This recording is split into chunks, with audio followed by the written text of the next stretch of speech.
Good afternoon, Redwall Survivor. Foxpen here, checking in for another top 30 MO 4-piece in the creator application reading and review. So right now I'm going to work on the healer category. We have three in our healer. We have a Stoat, we have a fox, and we have a ferret. So it's an all vermin category. Interesting, because you don't really think healers and vermin, and if you do think, you're thinking like Sella from Redwall with her awful poultices of mud and swamp water or whatever. You know, you don't really think, you don't equate vermin to healing. So, interesting development. We're going to start with Jasper Hooklaw. He's a 30-year-old male Stoat. And I like the name Jasper. I'm just going to throw that out there. I really do like the name Jasper. I don't know why. It's one of those classic old names you don't really hear anymore, but I like the name. Okay, so here we go. Jasper Hooklaw. War raged around the preoccupied Stoat, dropping beasts left and right. Out of the corner of his eye, Jasper counted the fallen horde beasts. 2 weasels, a rat, and now a fox. He hurriedly tied a strip of cloth around the bloody leg of a battle-shocked ferret, then moved to one of the weasels. It was Balger, a close acquaintance. Jasper's paws moved automatically, searching for indications of injury. A telltale black ooze betrayed a gut wound, and the Stoat stopped. "Can you fix me, mate?" Balger's voice rasped. Jasper shook his head. "I'm sorry." He slipped the weasel's dirk from its teeth and wrapped the horde beast's paw firmly around the hilt, leaning close. "End it quick." The Stoat stood and sprinted for the next victim, distracting himself with new injuries. A cracked skull, broken leg, and severed paw later, Jasper dashed into an open stretch of road to pull a wounded horde rat to safety. Arrows peppered the mud around them until they reached a small copse of trees. Jasper propped the rat up against the trunk of an ash, feeling at the rodent's body, dismissing minor wounds until he found a broken shaft protruding from the left thigh. He cursed. "Is it bad?" The rat grimaced. Could be worse." Jasper shrugged. "I just hate arrows." He continued to speak more to himself than the rat. "Best to push him all the way through most times, except when the bones block in the way. Then there's little choice but to pull the thing out." Jasper grabbed the cracked shaft and gave it a wiggle. The rat yelped, but the arrow held firm, its tip embedded deep in the femur. The medic glanced up as a trio of horde beasts ran past. "Uh-oh, front line's pulling back." He moved more urgently, retrieving a pair of specially designed forceps from his satchel and plunged a narrow, clawless finger into the puncture. The rat let loose another shriek of pain and seized the healer by the collar, eyes protruding and teeth grinding. "Bite down on something if you must," Jasper instructed determinedly. "I've got to finish this now." He had felt the pulse of a major artery and knew the razor-sharp arrowhead could not remain where it was. The rat sank his yellow teeth into a scabbard as the Stoat jammed the forceps in, seizing the bone-bound arrow and pulling with all his strength. Both beasts roared as the Stoat yanked and tugged, until finally the remnant of arrow jerked loose, landing Jasper on his tail. He quickly treated and wrapped the wound, then offered his paw and a shoulder for the rat to lean on. "Now, if we're lucky, we—" "Ee-ah-ee!" He was cut off mid-sentence by a war cry. A weasel appeared mere yards from the tree where they crouched, then was lanced abruptly through the torso by an exuberant otter warrior. He fell with a rattling gasp, and the otter turned his crazed eyes on the Stoat and wounded rat. "Get out of here, Doc," the rat growled, drawing his cutlass and leaning against the tree for support. "There's plenty more what'll be needing your aid." The otter tried to free the lance, stuck fast in the body of their dead comrade. Jasper drew his own sword. It was thin and springy like himself. "I'm not about to let you get butchered after working so hard to keep you alive." He stepped in front of his patient. The otter gave up on the lance and drew his sword, charging the Stoat with a bestial cry. Jasper deflected the first blow, redirected the second, then turned the third to his advantage, bringing the otter close. With swift precision, he brought the thin blade up, slicing just behind the beast's lower jaw to sever vein and artery. The otter plunged past him, turned, and collapsed. The rat gaped at the blood-spattered healer. "Vulpes is Nire's, Doc. I didn't know you could fight." Jasper helped the rat hobble back toward camp. "When I have to. Now shut up and move." They had walked barely 4 steps when an arrow thudded suddenly into the rat's back. He grunted and fell. "No, no, no!" Jasper gripped the horde beast by his coat as he writhed and gurgled on the muddy ground. "Medic!" a faraway voice implored. Jasper waited a moment longer as the rat faded, then stood, wiping a paw across his face. "Damn arrows." He dashed off in the direction of the next cry. So there is Jasper Hooklaw. He is a Stoat healer. Generally cares about his patients is what I've got from this app. We know he cares about his patients because he refuses to abandon them if he can do anything about it.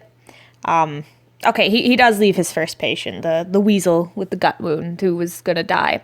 But he still shows some mercy by offering this weasel a dagger to make his death quick and painless. So he does care. And he cares a lot because, yes, this guy's gonna die, but he's still here. This is all I have time for to help you. It's all I can do. I got others to take care of. And then he gives the weasel the dagger, and then he goes to take care of everyone else.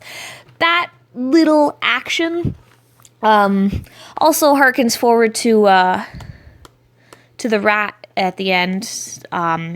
The rat is dying after everything Jasper did to try and save this rat. He gets hit with another freaking arrow and he's done for. And while he's fading away into death, Jasper still stays with him that extra second just so this rat doesn't die alone.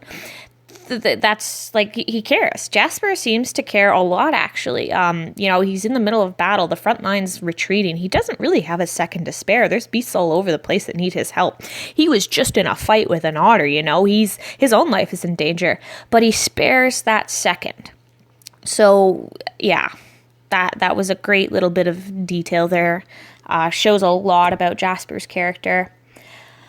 He's in a vermin horde, fighting against good beasts. He's full of his teams, Team Weasel, Rat, Stoat, Fox. And the beast he himself fights is an otter. So I can assume Jasper is actually a vermin. Whether or not he's a bad guy stands to be seen, because he does seem like an upstanding fellow. He really does seem to care about his patients. It keeps coming back to that.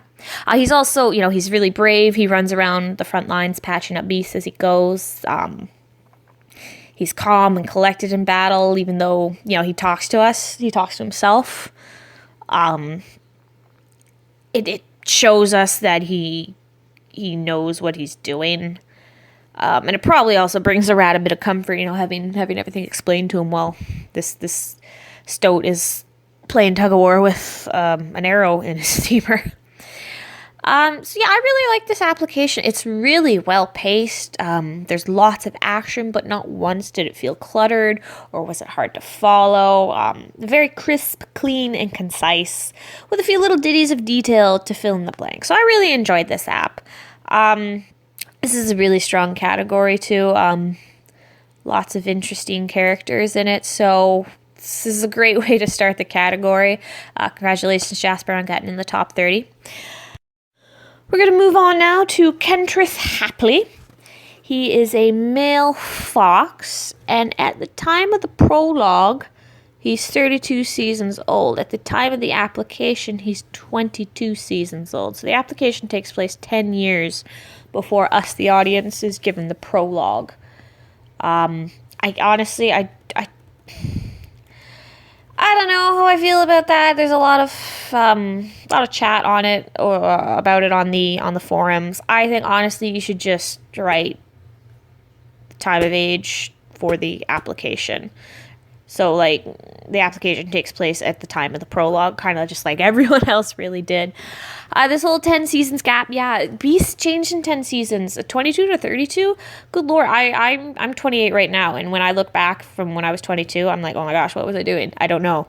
There's like, it's not been a full 10 years, and already I have changed as a person so much. So yeah, I don't really agree with this age that Kentrith is trying to put in there. We don't really get a sense of him at the time of the prologue, and this is what we're voting. This is who we're voting for: the beasts who are sitting in front of Nire, being told like, "Hey, you're in the crater. Tough luck." Haha. So anyway, that's my spiel about the Kentrith Hapley age conundrum. I'm just going to go right to the application because everyone's going to have their own opinion on the prologue. 32 seasons old, application 22 seasons old. Everyone's going to feel different about that. I'm just here to read, I'm just here to read and give my opinion. I don't want to hurt nobody. Anywho, so yeah, here we go. Kentrith Hapley. Ken reared back as arterial spray hit him square in the eyes. He quickly wiped his eyes clear, baring his fangs in a silent growl, bending back over the gash in the leg before him. "Where's that thread?" he barked, pulling the needle that had been sterilizing in the fire. He hoped to sew the nick in the small blood vessel before the hair bled to death, but his helper seemed slower than usual. The black-tipped ear twitched in irritation. This was what came of working here. His assistants never lasted very long. Then he would have to train the new ones all over again. Take this one, for example.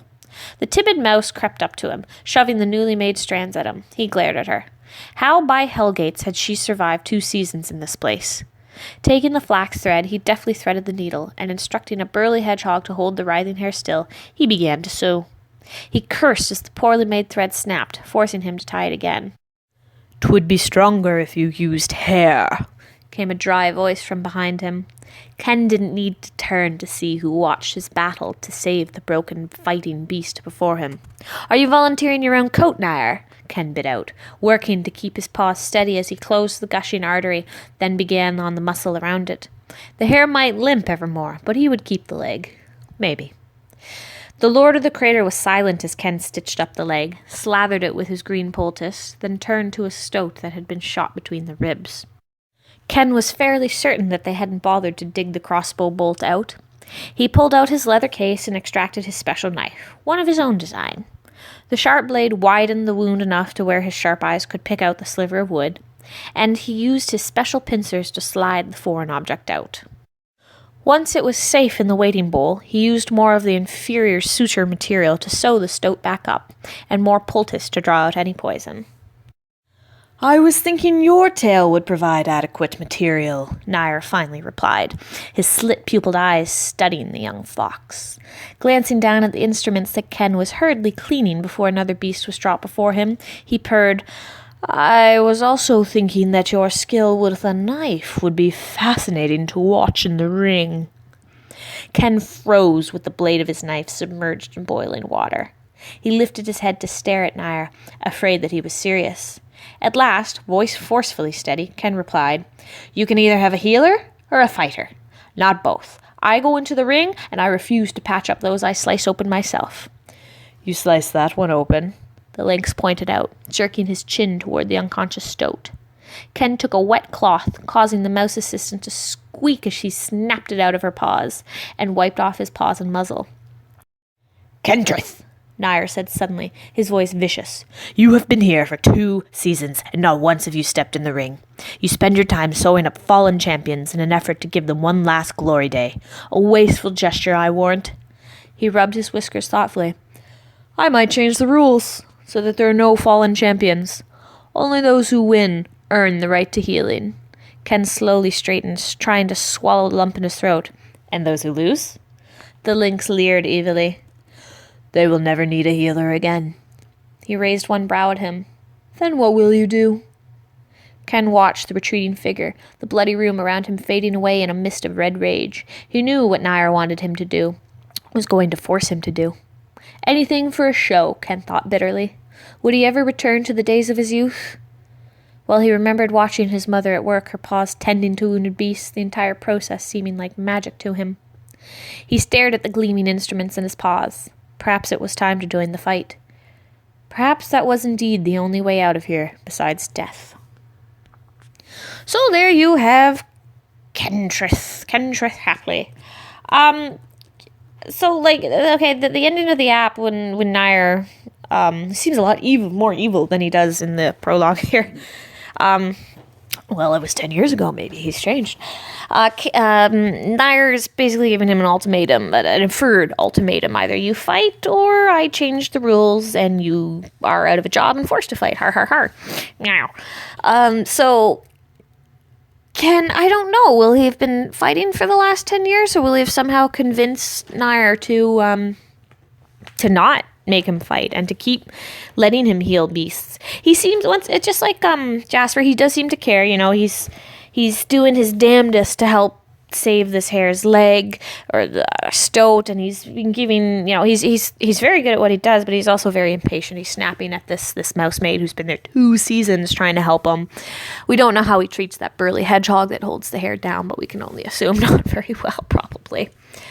And this is an interesting application that it proposes culture for the crater.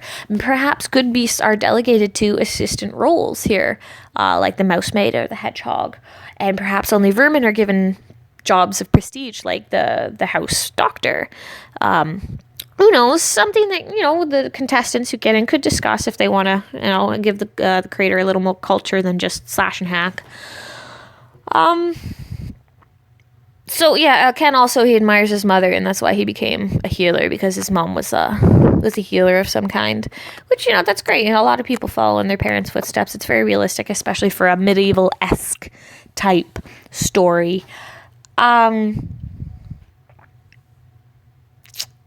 Yeah, this application, it's because we gotta go back to this age thing, the whole 22 at the time of the application, 32 at the time of the prologue. That in my opinion, okay, this isn't gonna be a popular opinion, but in my opinion, it renders the whole application moot and pointless. I don't know who Ken is in 10 years, so why would I vote for him when I know literally nothing about him except 10 years prior, he acted as a healer in the crater. Like I said earlier, 10 years ago, I was a completely different person, and 10 years from now, I'll probably be a different person again. Maybe not as different, but different enough that it's going to notice. People change, things happen. This application, the whole age thing just really throws me off about it, to the point where I can't vote for you, Ken. I'm sorry. Your writing's really strong. Pacing of this application's good. We get a good sense of who Ken is at the time of the application. I don't know what you're planning, Ken. I don't. If you get in, though, you're really going to have to show people that Ken is either the exact same beast he was 10 years prior, in which case that's unrealistic, or he's going to have changed enough that it's realistic, but he's still somewhat the beast he was to justify people voting for him. It was an ambitious, I'm not going to say gimmick, because it's not gimmick-y to me, but it was certainly like an attempt at creativity. You tried. It didn't work for me. Personally, I don't like it. But yeah, yeah. Well, that's pretty much all there is to it. The age thing threw me off enough that I just can't vote for Ken. I'm sorry, buddy. I'm sorry. I really am. Your writing's good, and I believe you would do really well in the competition. But this whole age thing, just is like, I'm not voting for Ken, because I only know him from 10 years ago, not right now. So that's Ken. I really want to say something really nice about Ken, because I flat out said I'm not voting for him, and it feels kind of mean.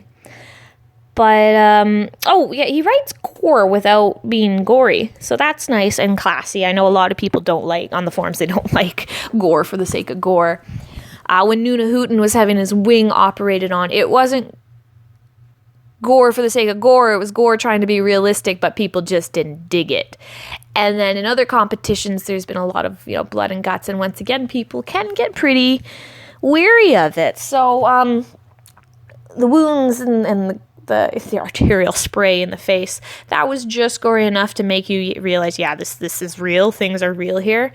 But it's also like, it's not squicky. So good writing on that half, Kentrith. We're going to move on now.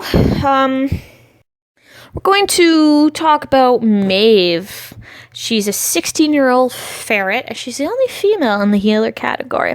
She's also the youngest by quite a bit. The next youngest would be Kentrith at 22/32. Yeah. Not sure. Okay, maybe not. Anyways, so yeah, female ferret, 16 years old, Maeve. Let's get going. Keep that mess away from me.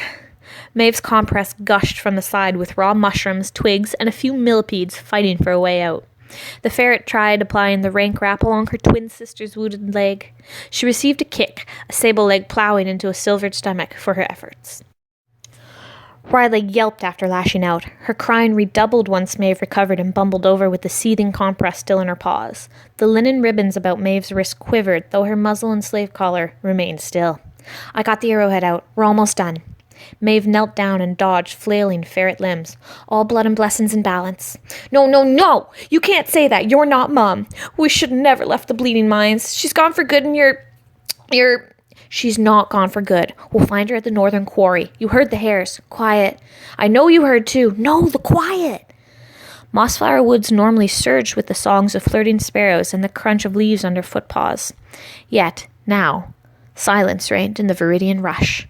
Both sisters craned their long necks in search of movement, or a sign, or any reason the world stopped. An arrow hitting the dirt beside them answered.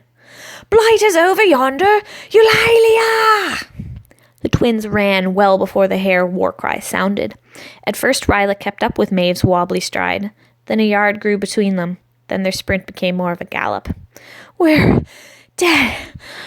Ryla's panting increased in time with the leg wounds weeping. Let's just give up. Maeve picked up Ryla and renewed the escape. The underbrush of Mossflower hungered for the silver ferret's footpaws, but she hopped through twists in the wood the doe-ear hares could not fit through. With a little distance, Maeve dove down a dry river's bank and scooted backwards, tucking into the long grass and overhang. The long patrol hares vaulted the stream bed. When the war cries and overhead bobtails vanished, Ryla peeked up from the tall river bank grass. You saved us! You! Maeve rolled from the grass and her sister gasped. 3 arrows peppered Maeve's back, 2 to one shoulder and 1 clean to the rump. Ryla frantically pawed at the air, unsure what to do. The arrows, Maeve grunted with the effort of speech, they went through. I'm sorry. I shouldn't have stopped. I shouldn't have. It's okay. All blood and blessings. Ryla's panic died and she kissed Maeve's drenched forehead. Tell me what to do. Every instruction came clear despite Maeve's injuries. Break off both ends of the arrows, slide the shaft through, and then the compress. Bank mud, bitter herbs from their supply, and long grass to bind. Maeve sighed with release as Ryla applied the cool mud. You're just like Mum, you know. Ryla picked a few mites from the compress. Patient, kind, strong. I'm none of those things, but I'm trying. At least you are. I was so useless. I should never have followed. You'll find her and save us all. Ryla pawed at the iron-sealed slave collar around her throat. No, Ryla, Maeve sniffed and stood. I'm nothing special.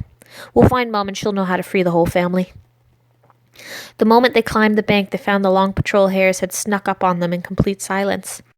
The leader, a befeathered jack with hose too bright and high for a soldier, stepped forward with a scoff. Real touching, gals. Blubber of the highest order, eh, what?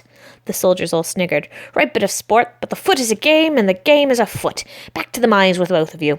Iron Ryla's and chisel itself, don't you know?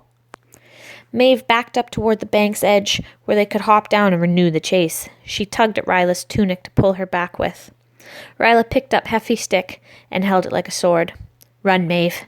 Ryla swung at the air before the hares, and the whole lot laughed a riot as they drew their weapons. Find her! Maeve reached for her sister, but Ryla pushed her away and turned to smack a hare soldier on the arm. The hare circled Sable Ryla and forgot about Silver Maeve entirely. She spotted another stick on the ground, and a particularly large rock fit for bashing a hare's skull. Instead, as one screamed and swung, the other chose balance and ran north.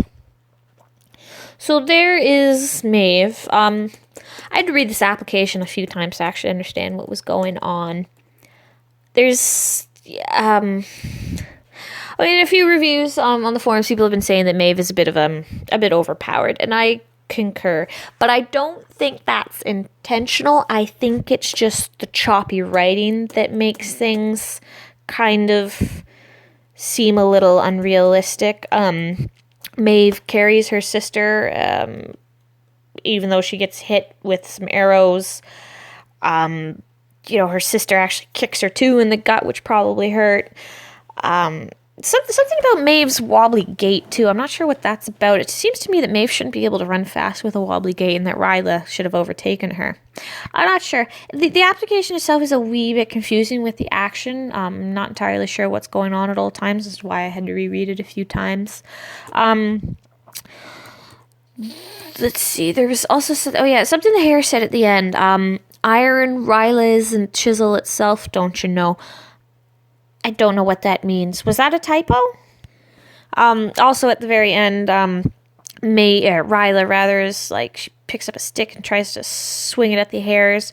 Whereas before, though, she was like on the ground writhing in pain as Maeve, gave her this awful but accurate medieval poultice with freaking millipedes. Ew.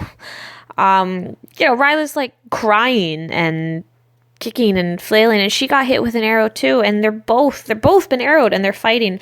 That's not realistic. You get hit with an arrow, that hurts like hell.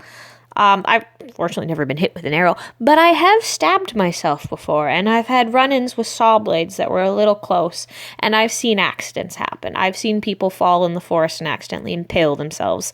Not fatally, of course, or I wouldn't be talking so cavalier about it, but I was walking through the woods with some friends, and somebody tripped, and they impaled themselves on a stem of, what's it called? Buckthorn. They weren't walking after that. We actually had to, do a little creative slicing in the middle of the bush and drag them out of the woods. And for the next week, they were limping so bad on that leg. Like an arrow, which festers almost immediately, you're not going to be doing all these crazy physical feats afterwards. So yeah, the character is a little bit overpowered, but once again, I don't think that's intentional. I just think the application was poorly paced, and that's what gave the impression of Maeve being, I don't want to use the word twink like Aaron did, but it's kind of a Mary Sue. I know it's also a bit offensive, but Maeve does come across as a bit of a Mary Sue. The application seems rushed. That's the main thing about it. It just seems a little rushed. It seems like you had a very clear idea in your head, but you just didn't quite take enough time and care to put it down in a clear and concise manner. It's still a really interesting application, like vermin slaves to long patrol hares. What's going on there? That's kind of curious. Times have changed in Redwall if the long patrol is taking on slaves. So to wrap Maeve up, I'm just going to say, if you get into the competition, do not rush things. Have your ideas, write out a rough draft, look at it a few hours later with fresh eyes, and read it out loud. When you read things out loud, you realize things with your grammar that don't come across as in your head. You fumble and you realize the sentence isn't actually as well constructed as I thought it was, or oh, look at this typo I didn't notice while I was reading in my head, but now that I'm reading out loud I can see it. Even have a rough draft, and when you get your good draft, go back to the good draft a day later. After all the other contestants have looked it over and given it the stamp of approval, go look it over and read it again to make sure that it's the exact idea and imagery that you're trying to implement. So, congratulations, Maeve. Congratulations, Jasper. Congratulations, Kentrith, on getting into the top 3 for the healer, the top 30 for the contest. And good luck to everyone. This is a strong category. A lot of ideas going around here. Lots of creativity. This is going to be a really tough category for me to vote. I don't know. And every time I look over the applications too, I always see something new that I didn't see before. So yeah, it's going to be a hard one, but I can't wait to see any of these characters in the story. So my next category I think that I'll be doing for the Beast in the Crater will be the Thief. And then I'll probably wrap up with the Traveler and then the Beast with a Secret.